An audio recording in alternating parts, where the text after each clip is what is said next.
ព្រះករុណាលូស៊ីវហ៊ានប្រព្រឹត្តបទក្រិតនៅចំពោះព្រះភ័ក្ត្រពុស្តាំងច្បាស់ក្រឡាប់ទូព្រះករុណាលូឆាវទូនមានកូនមិនបានល្អទុកឲ្យកូនដើរធ្វើបាបគេឯងហើយគ្មានការស្ដាយក្រោយសោះនេះជាទោសបោកប្រាស់ព្រះមហាក្សត្រគ្រួសារតកូលលូអាងតែខ្លួនមានស្នាដៃយោធាមិនទុកព្រះអង្គក្នុងកែវភ្នែកដើរពើងទ្រូងពេញរាជធានីបើបណ្ដោយទៅទៀតស្រុកទេសច្បាស់ជាវិនាសមិនខានទូព្រះបង្គំទាំងឡាយសូមព្រះអង្គដាក់ទោសពួកគេឲ្យធ្ងន់ធ្ងរដើម្បីពង្រឹងច្បាប់ទម្លាប់ឡើងវិញលូឆាវជាទីស្រឡាញ់របស់យើង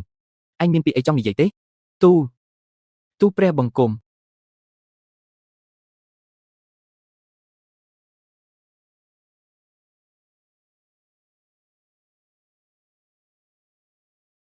លូឆាវ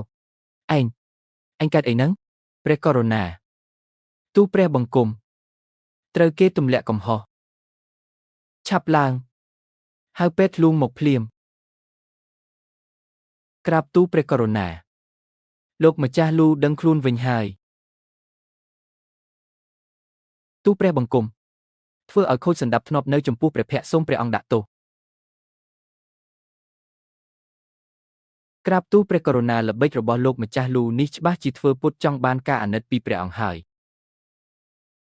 ទូព្រះបង្គំល្វីងជូរចត់ក្នុងចិត្តណាស់តែទូព្រះបង្គំមិននិយាយទេតើនេះជាស្មារតីអីទៅគឺស្មារតីបម្រើជាតិអស់ពីកម្លាំងកាយចិត្តតតែស្លាប់នោះតើតាមពិតរាងកាយរបស់លូឆាវទ្រុឌទ្រោមដល់ថ្នាក់នេះទៅហើយ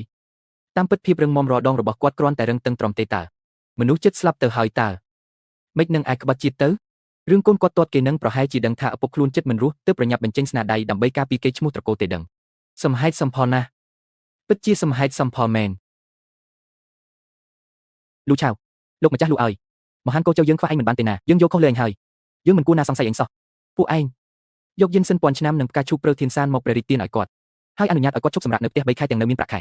មិនបាច់មកចូលក៏ទេថែទាំសុខភាពល្អទៅទូព្រះបង្គំទទួលព្រះរាជបញ្ជាលោកម្ចាស់លូប្រើល្បិចពូកែមែនលោកអាគមហាសេនាបតីលីកូនប្រុសលោករបួសយ៉ាងម៉េចហើយអាចងើបពីគ្រែរួចទេ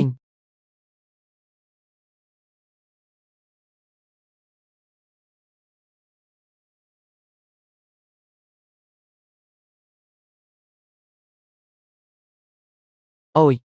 នេះក្មេងខ្ញុំប្រាប់មិនទាន់ទេនរណាគេហ៊ានធ្វើបាបពុកខ្ញុំទៅអូសូវាលើនេះហ្មងគឺព្រះករុណាអូអញ្ចឹងខ្ញុំទៅដាំទឹកខ្ញីឲ្យពុកហូបពុកឯងយ៉ាងម៉េចហើយខោអាវនៅស្អាតដៃជើងនៅដល់ឯសោះលោកឪពុកសម្លាញ់ចិត្តខ្ញុំឲ្យមេតបលូកុំបារម្ភអីលោកម្ចាស់លូមិនអីទេព្រះករុណាទ្រង់អនុញ្ញាតឲ្យឈប់សម្រាក3ខែថែមទាំងព្រះរាជទានយិនសិនពាន់ឆ្នាំនឹងផ្កាឈូកព្រើទៀតផងទាសាចាស់សុំលាទៅសិនហើយពុកមានរឿងអីហ្នឹងពុកឯងធ្លាប់ប្រាប់ថាព្រះអង្គលែងទុកចិត្តត្រកូលយើងហើយតាថែមទាំងសង្ស័យថាយើងក្បត់ទៀតចុះមិនក៏ឲ្យពុកសម្រាកហើយឲ្យអំណោយមកគុំណោអញ្ចឹងជារឿងពិតប្រាកដមែនប៉ុន្តែប្រហែលជាឲ្យសម្រាកតែសម្បកក្រៅទេដឹង